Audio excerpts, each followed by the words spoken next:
Muso Israel Hernández Guerrero, qué gusto tenerte con nosotros. No quiero leer todo lo que has hecho y decir todo lo que has hecho, pero parte importante, aparte de todo lo que he estudiado, de lo que explica, de lo que sabe de urbanismo, de lo que sabe de ciudades. Además, es excomisionado y presidente del Instituto de Acceso a la Información Pública, que hoy tanto suena también por ahí, por todos lados. Todo el mundo habla sobre esto, ¿sí? Y pues hoy te tenemos aquí para preguntarte, como un buen experto que te consideramos, ¿cómo estás viendo hoy la situación? Primero, vámonos muy marcado en la Ciudad de México. Ya sabemos que el país, pero hablar del país hay muchas cosas hoy que justo además están empezando vacunación en unos sectores. ¿Cómo ves la situación en la Ciudad de México en esto? Isa, primero, agradecerte mucho el espacio para tener esta conversación, ¿no? Sobre, como dices, el tema de la ciudad y qué perspectiva hay en el asunto. Decirte que la ciudad ha cambiado mucho los últimos 20, 25 años y hoy, sin duda alguna, pues es señera en términos de las políticas públicas que se han implementado, ¿no? Sin duda alguna, hoy la ciudad también está siendo asolada por la pandemia de la COVID-19. Digamos, hoy las ciudades, en realidad, por todo el asunto de ser conglomerados altamente o densamente poblados, asimétricos, pues están padeciendo básicamente el mayor número de contagios, ¿no? Creo que después de la pandemia, las ciudades van a tener que cambiar y la Ciudad de México va a tener que cambiar radicalmente. Es decir, tenemos una ciudad en donde el vértigo era muy fuerte, donde todo el mundo trabajaba y hacía cosas prácticamente las 24 horas del día.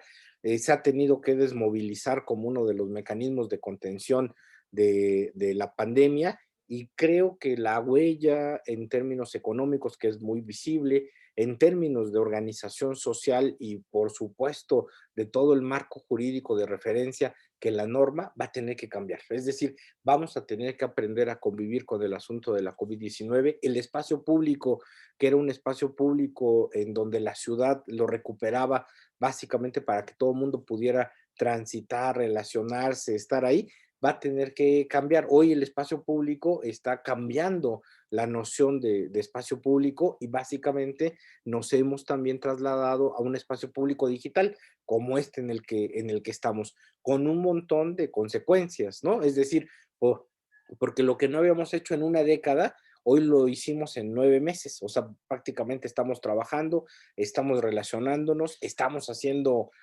nuestra vida en el ámbito digital y también ahí necesitamos forzosamente que poner reglas de convivencia, nuevas reglas de convivencia para trabajar, para podernos relacionar, para educarnos, ¿no? Es decir, la educación en algún momento siempre ha sido presencial en la relación, digamos, un facilitador que es un maestro y el asunto de los alumnos. Hoy creo que eso va a cambiar porque en el ámbito digital también las formas de aprendizaje son distintas. Creo que una de las cosas que va a impactar ahí es el asunto de cómo validamos nuestras experiencias y nuestros conocimientos de manera mucho más horizontal, en donde básicamente los profesores, los facilitadores, digo, yo también soy profesor, tendrán que convertirse básicamente en una serie de orientadores y los alumnos tendrán que poner en práctica los conocimientos teóricos que puedan captar, el asunto de su experiencia y cómo aplicar estas dos cosas en proyectos muy específicos y muy concretos. Creo que la educación va a tener que cambiar. Claro, hoy tenemos un problema porque no todo el mundo puede pagar ni sostener el asunto del acceso a, por ejemplo, a tener internet. Creo que el internet se va a convertir, se tiene que convertir en un derecho fundamental para que todo el mundo tenga acceso y por lo tanto el asunto de los gobiernos dotarlo. De otra manera va a ser complicado el asunto de sostener, tú sabes, el asunto de la riqueza de un país, porque la riqueza de un país y de una ciudad, pues depende mucho también de la capacidad educativa que tenga, de la capacidad profesional que se pueda tener. Es decir, creo que hoy la Ciudad de México va a tener que hacer grandes esfuerzos por, digamos, tener lo mínimo indispensable para que sus niñas y sus niños, que son el capital esencial más importante, no dejen de estudiar, nadie quede sin escuela, se pueda, por supuesto, transformar esto en una lógica distinta. Y claro, tendremos que ver, por ejemplo, la forma de trasladarnos, porque hoy el transporte público también se está convirtiendo pues en un foco, digamos, importante de irradiación del asunto de la pandemia. Entonces, claro, desmovilizar tampoco es la solución. Creo que vamos a tener que ir a ciudades híbridas, en donde nos movamos durante 24 horas con horarios específicos y a destiempo. Digo, muchas ciudades se mueven así, o sea, Las Vegas, por ejemplo, pues es una ciudad en donde funciona 24 horas y hay una ciudad por debajo de la misma ciudad que transporta todos los insumos. Claro, es una ciudad dedicada al ocio y al divertimento, pero también Suecia es una ciudad en donde o sea, funciona 24 horas. ¿No? Sobre todo porque los ciclos solares allá son muy amplios, ¿no? O mucha Claro. sol o mucha noche. Entonces, que hoy, digamos, no solamente por un espacio climático y de ambiente, sino por lo que estamos viviendo, vamos a necesitar transformar el asunto de la ciudad. Y creo que la Ciudad de México tiene que ser señal en eso. Digo, si tú me preguntas sobre una evaluación de cómo se ha llevado el asunto de la pandemia en la ciudad, creo que o sea, se ha llevado bastante bien, digamos, sobrellevado el asunto. ¿Qué se necesita? A lo mejor mayor coordinación entre los gobiernos centrales y las alcaldías para atender de manera muy puntual el asunto de las urgencias y las necesidades en términos de salud de las personas, ¿no? Es decir, que finalmente puedan tener medicamento y hoy oxígeno, porque vemos que es una cosa compleja el peregrinar de las personas por conseguir oxígeno cuando alguien se está contagiado del virus. Entonces, necesitamos, claro, que los gobiernos locales estén en eso. Déjame decirte una parte importante. La Ciudad de México, como sabes, hace 3 años tiene una constitución, ¿no? Una nueva, por primera vez una constitución. Y esa constitución establece una serie de plazos, y digo 3 años porque acaba de pasar el 5 de febrero, en donde de hace 3 años digamos, se promulgó la Constitución de la Ciudad de México. Lo que establecía era que durante esos 3 años no se hicieran modificaciones y se cumplieran con una serie de cosas. Entiendo que el contexto ha modificado eso y no se han podido realizar muchas de las cosas que implica la Constitución, como digamos, se está discutiendo una ley de planeación. Esa ley de planeación es fundamental porque te va a establecer, por ejemplo, los presupuestos en términos de indicadores de derechos humanos para garantizar y hacer exigible los derechos fundamentales en la ciudad y que estos puedan llevarse a cabo. Sé que está el Instituto de Planeación, de hecho estoy propuesto para ser uno de los consejeros del Instituto de Planeación de la ciudad, y claro, tendrá que ver también con una de las cosas fundamentales en la ciudad, que es el espacio público y los usos de suelo, el suelo en la ciudad, que además se está agotando, que además tiene una crisis de hace mucho tiempo. Los programas generales de desarrollo urbano, o sea, se han atorado básicamente en el Congreso. Hay diferentes perspectivas, ¿no? Es decir, están básicamente quien construye, que es una industria muy fuerte y muy poderosa, y digamos, y muy importante para la ciudad en términos de inversión. Están en el asunto de los vecinos, por supuesto, y está el interés de la ciudad, porque yo creo que la ciudad también tiene interés en que se planee de manera adecuada para que convivan los usos mixtos, para que conviva todo mundo, para que no, o sea, y digamos, si tú me dices, hace rato platicábamos sobre lo que enseño en la universidad, digamos, lo que facilito en la universidad, y es esta visión transdisciplinaria, ¿no? De cómo hacer que usos de suelo convivan, que el espacio público sea un espacio de la ciudad y que, por ejemplo, tengamos la capacidad de que nuestros niños puedan tener cuestiones de educación. Entonces, claro, Hoy las cuestiones tienen que ver con, antes la desigualdad se daba por infraestructura urbana, ¿no? Hoy se da por el asunto de acceso o no al asunto de conectarse a Internet. La ciudad necesita básicamente atender estas dos cosas, que no se te, que no se te hagan, que no se fragmente la ciudad para que haya muchas ciudades y haya un tema de desigualdad poderoso, ahora porque finalmente no necesitas salir y no necesitas conectarte, y gente que vive en las barrancas, ya termino mi querido, que en las barrancas de Álvaro Obregón no pueda venir al centro de la ciudad o básicamente no pueda conectarse porque finalmente la geografía en Álvaro Obregón es muy complicada, ¿no?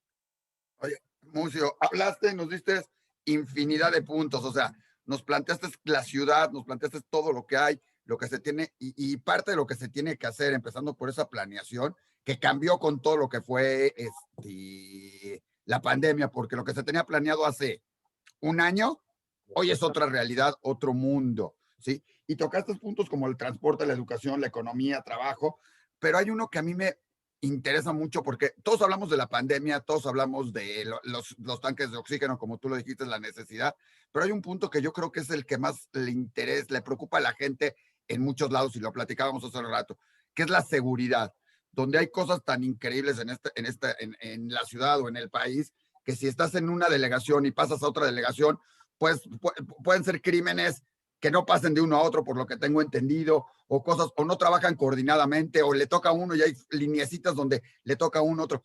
¿Qué se puede hacer en materia de seguridad? ¿Qué se tiene que hacer? Si tú estuvieras hoy en el gobierno, en alguno de estos puestos, en alguna de estas cosas donde tuvieras la influencia, ¿qué harías con esto? Mira, yo lo que dices es cierto, digamos, vivimos en lo técnicamente se dicen conglomerados asimétricos, ¿no? Aglomeraciones asimétricas, es decir, que no se conectan y que son asimétricas en muchos niveles, ¿no? En la parte de desarrollo urbano, geográfico y sobre todo institucional. Ha habido muchos esfuerzos porque las zonas metropolitanas tengan una serie de coordinaciones específicas que permitan, sobre todo en infraestructura urbana, agua, transporte y seguridad de manera coordinada. El problema es que nunca se ha llevado a cabo un tema de coordinación específico. O sea, claro, hay zonas como la que platicábamos hace rato que hacen un triángulo y se conectan un municipio y dos alcaldías y nadie se hace responsable porque es la frontera del asunto. Entonces pareciera una zona de nadie, ¿no? O sea, como cualquier paso fronterizo en cualquier parte del mundo. Y eso no puede ser porque ese vacío hace pues que las personas que ahí habitan, transitan o residan no tengan ningún tipo de derechos y no le llegue ningún tipo de servicios, ¿no? O sea, primero, creo que eso hay que identificarlo. La ciudad es una cosa muy compleja porque pasas de una calle a otra, por ejemplo, en la zona alta de la Gustavo Madero y ya estás en Tlanepantla, ¿no? O sea, ya No, estás no en... vayas más lejos. En mi oficina, de lo que platicaba, cruzo de una de las oficinas a otra de las oficinas y estoy en diferentes delegaciones. Sí, Ya sí, con sí, eso te lo platico todo. Es más, estoy en diferentes estados y exacto, complica la situación de todo esto así por la es. falta y en la calle todavía se complica más. Sí, Entonces, me decías, ¿qué se puede hacer? ¿Cómo podemos lograr eso? Sabemos de algunos ejemplos que ha hecho Víctor, que han hecho en Miguel Hidalgo. ¿Qué se Hidalgo, puede hacer al respecto porque además hay un ente que puede estar coordinando a todos estos, me parece que son los diputados, los senadores, etcétera, etcétera, ¿no? hay ejercicios, ¿eh? No es que no haya, sí hay ejercicios por, digamos, un parlamento metropolitano, pero son de buenas intenciones, ¿no? Es decir, son encuentros que de alguna manera, pues, se tienen entre congresos para ver qué se puede legislar, pero se legisla en ámbitos distintos. O sea, creo que necesitamos innovar en términos de una autoridad metropolitana.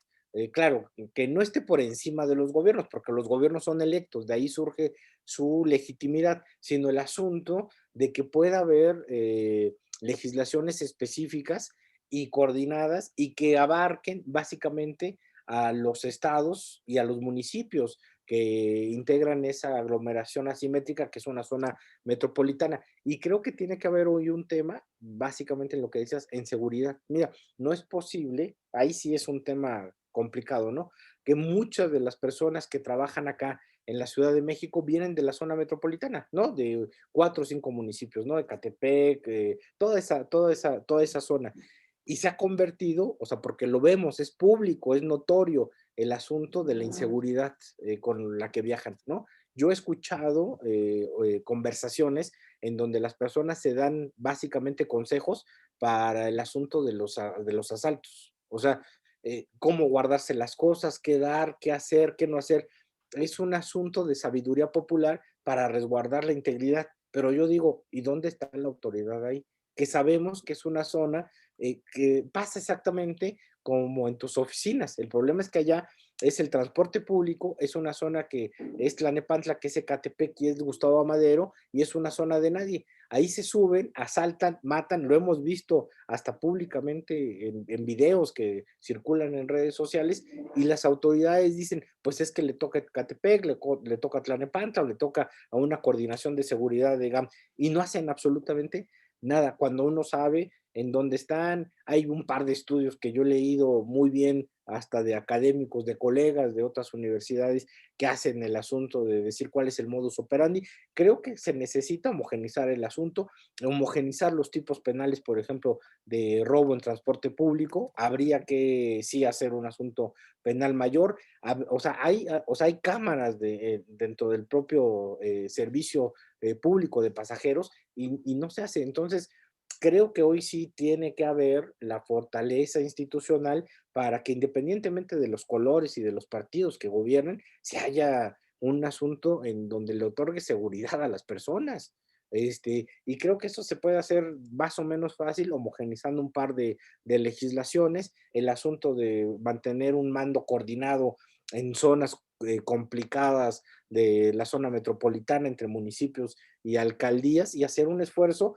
Digamos, eso lo digo en términos de seguridad, pero lo mismo tiene que pasar en términos de salud y en términos de espacio público. Es decir, yo creo que tampoco es que sea tan difícil, ¿eh? Es decir, hacerlo. Básicamente se requiere de mucha voluntad política, de un buen asunto, lo voy a decir así, de cabildeo político que permita y refleje la voluntad de todo mundo. Y creo que los alcaldes, los gobernadores, el jefa de gobierno, podría sacarse una estrella y garantizar, pacificar esas zonas en donde prácticamente tenemos desatada una guerra en contra de quien se transporta. ¿Mm? Claro, claro. Oye, Mucio, como experto en todos estos temas, ¿sí? Y hablaste del espacio público de coordinación. ¿Cuáles tú crees, dijiste el agua, cuáles tú crees que sean los puntos modulares que van a tener que cambiar todavía, digamos, a partir de las elecciones y los nuevos gobiernos? ¿Sobre qué se tienen que enfocar? Sabemos que no va a haber acabado la pandemia, o sea, no podemos hablar como que las elecciones, como se hablaba, hijo, se acabó el 2020, va a empezar el 2021 como si fuera algo nuevo. Igual las elecciones van a hacer esto. ¿Cuáles crees tú que sean las funciones, ¿sí?, de los nuevos que estén operando en el gobierno para sacar al país de muchas situaciones o para levantarlo o para hacer otros cambios, ¿no? Mira, yo creo que necesitas un programa muy agresivo, muy robusto en términos económicos, ¿no? La salida va a ser la reactivación económica de las comunidades. Digamos, hubo un par de ejercicios interesantes, limitados, pero interesantes, sobre el asunto de reactivar la economía en las alcaldías, ¿no? Sacaban, por ejemplo, en Miguel Hidalgo sacaron los Hidalgos, y etcétera, que eran básicamente una serie de vales de apoyo a las pequeñas, pues a los pequeños comercios, negocios que había de manera local. La gente los daba la alcaldía, la gente lo recibía y podía con ello comprar una serie de cosas. Digamos, es un ejercicio, pues, de una circulación limitada. Creo que necesitas hacer una serie de capacitaciones, dar facilidades administrativas para quien intente reabrir. Hoy se va a convertir en un héroe, ¿no? Como están las cosas. Digo, yo he perdido en esta pandemia 2 negocios, ¿no? Además he emprendido en un par de cosas y se han perdido porque no puedes sostener rentas, no puedes sostener pagos, no puedes sostener seguro social. Entonces, necesitas primero una inversión ahí, ¿no? Facilitar los trámites administrativos, que no haya, por supuesto, un tema de corrupción y que sea muy transparente. Incentivar que vas a tener un mercado que además tenga un poco de circulante para que pueda sostener la economía. Mira, yo un poco lo que digo, y se está haciendo, se está empezando a hacer en el país. La Ciudad de México es una de las principales ciudades en donde llegan las remesas del extranjero. Antes se pensaba que era Michoacán, que era Guerrero, no, Ciudad de México está dentro de las primeras, llegan alrededor de unos 25,000 millones de dólares, o sea, es una barbaridad de dinero. Hijos, diles que me pasen un poquito, ¿no? No hay problema. Exactamente, es de una barbaridad de dinero, pero ¿qué pasa? Se diluye, ¿no?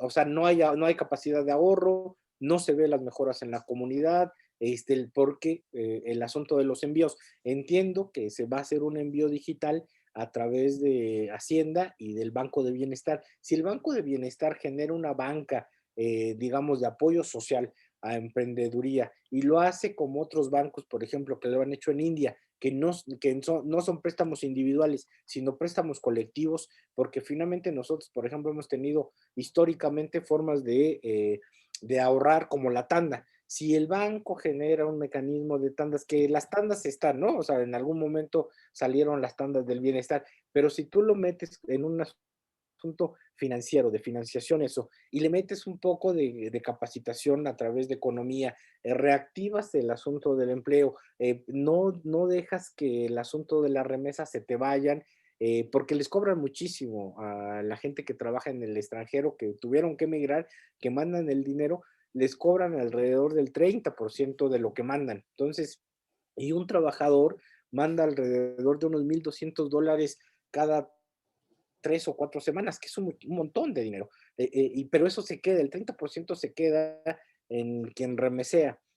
Si eso lo bajas y haces mecanismos de ahorro, si haces una banca social, si emprendes, si lo utilizas para seguros de educación, si lo utilizas para una banca de apoyo social y esas cosas, creo que puedes reactivar muy bien el asunto de la economía, por ejemplo, por regiones en el asunto de la ciudad. Y si le metes mecanismos de transparencia y de agilidad administrativa, si haces una regulación en donde todo el mundo pueda invertir. Y eso implica que la riqueza de la ciudad pues, está en educación, está en negocios, está en suelo, está en esas cosas. Creo que podrías empezar a planear la ciudad de manera distinta, ¿no? Sin que haya contradicción, sin que haya, por supuesto, un mecanismo en donde se disputen digamos, los espacios y los negocios que son mucho más lucrativos, como el asunto de la construcción, esas cosas, sino generas procesos de educación, inversiones en comunidad, levantas un par de empresas,